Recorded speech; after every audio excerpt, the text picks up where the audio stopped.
Steven, thank you for coming this morning. Yeah. Probably it's going to be one more fitting after we finish this garment. We're making a tuxedo for Steven for his wedding. I think he's getting married in the next 90 days. February 15th. Okay. Coming up. Basically, before we start the construction of the tuxedo, this fabric, the one he has on, this coat, it looked like this. Basically, it was 3.5 yards out of fabric. Then the main discussion was between him, myself, I guess a decision. His mother, myself, and him, what color satin we're going to use for silk black tuxedo. Normally, everybody has black. In his case, he wants something navy blue, but not a navy, not a light blue, not a navy blue, not a dark blue, something they call it midnight blue, which it wasn't easy to find the satin, but obviously we have a lot of resources. For example, this is black satin, this is black grain, and finally we find the midnight, as you can see the blue threads, midnight satin. The midnight satin is right here on these lapels. Obviously, we didn't put a white basting thread because the white basting thread is real thick when you do basting. So we have to use a silk thread to baste the lapels. So when we press it, they don't leave any marks in the lapels. You don't see it, but I can show you that right here. As you can see, this is a black coat with midnight satin. It's not easy to work on it, by the way. It's very delicate. I mean, sometimes it sticks in your fingers because the silk. And the other thing is that we have to wash it and let them dry for 48 hours so we don't have any problem of shrinking in the future when he sends the suit to be pressed or to the cleaners. Plus, right here in the pants, right there, same satin. We have to wash it. Otherwise, we're gonna have some problems in the future. And again, like I said, we're gonna have to do one more fitting before we finish the tuxedo for his wedding. The advantage you have when you get a made tuxedo, you can get into dimensions. I mean, if you want a wider shoulder, medium shoulder, easy fit shoulder, a lot of things you can discuss with your tailor. Obviously, he knows what he wants. The only thing we debating right now where he wants his button. He wants a lower, higher, right there by the waistline. And honestly, we haven't decided yet. And it will be the less time to be decided because making a buttonhole, it takes like 15 minutes. So it can be the less time to be done after we finish the tuxedo. But for example, 1, 2, 3, I would like to put it right there myself, right there.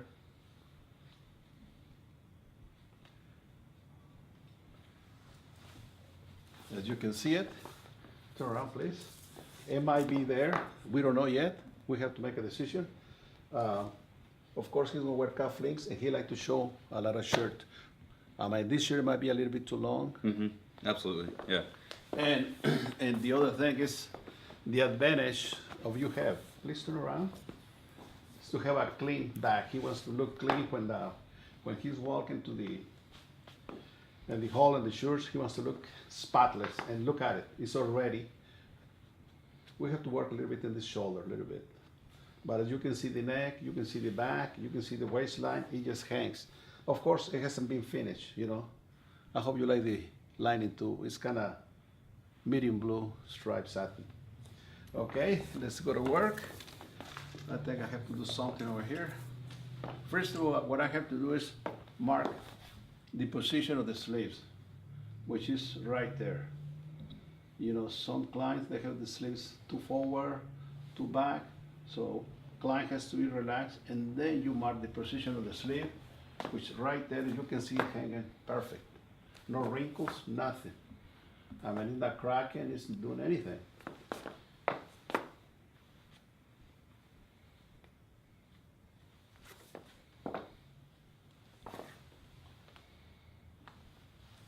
after we mark the position of the sleeve, so we have to work on this shoulder a little bit more and remove this little wrinkle right there. He doesn't see the wrinkle, but I see the wrinkles, and probably somebody else is gonna notice the wrinkles. My mom. Right. So I have to remove the sleeve.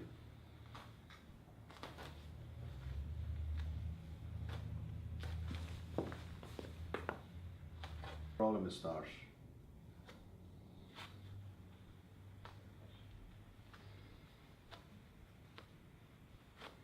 Now, see, we find the wrinkle. The wrinkle starts right here. See, right, this waistline looks perfect. It has perfect. That means the problem is between the armhole and the shoulder, right there. So basically, the problem starts right here.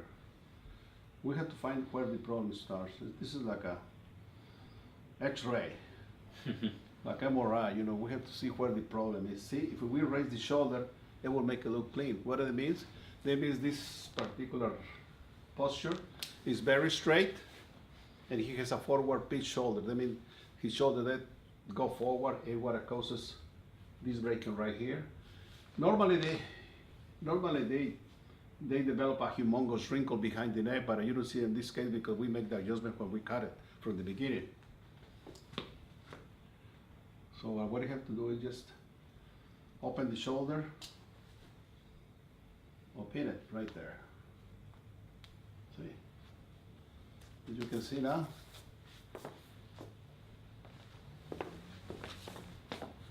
See right there. I mean, this can't be any better than that. We're gonna have some problem, but by making the shoulder forward more, 1/4 inch, we can solve a lot of problems, and they're gonna be spotless and clean. And then when they take the pictures, it will be clean.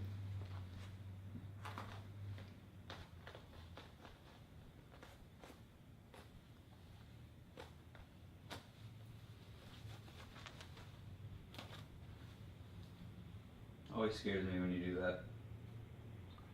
You want me to put it to sleep? But you do. By the way, Steven is ready to graduate from medical school.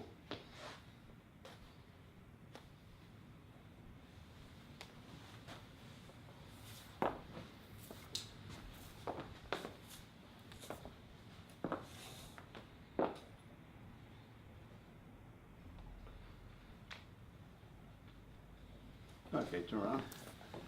As you can see now, the back is clean in the way it should be.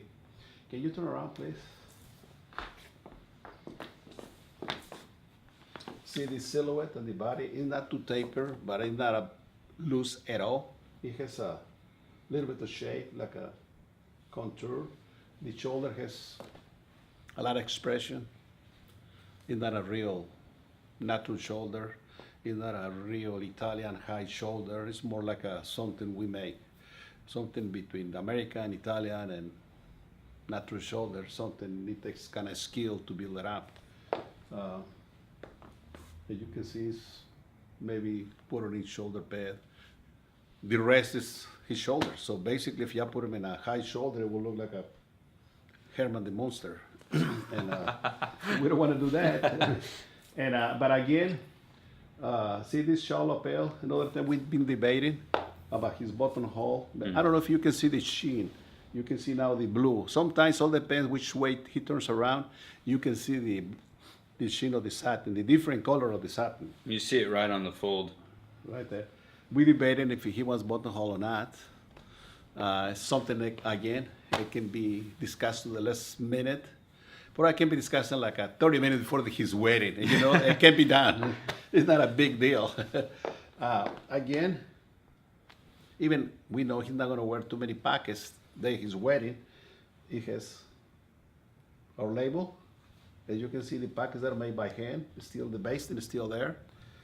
I mean, the lining is a little bit of contrast. It has 1, 2, 3 pockets inside. So basically, it's a satin all the way from the neck all the way through the bottom. I mean, it's, again, takes a lot of skill to put it and not to see any wrinkles. So it's the way it should be. Now the trousers, please.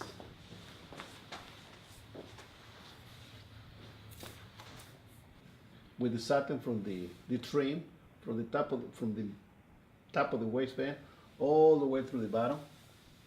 Again, he doesn't have the correct shoes for his wedding, so we're not going to do the length until after he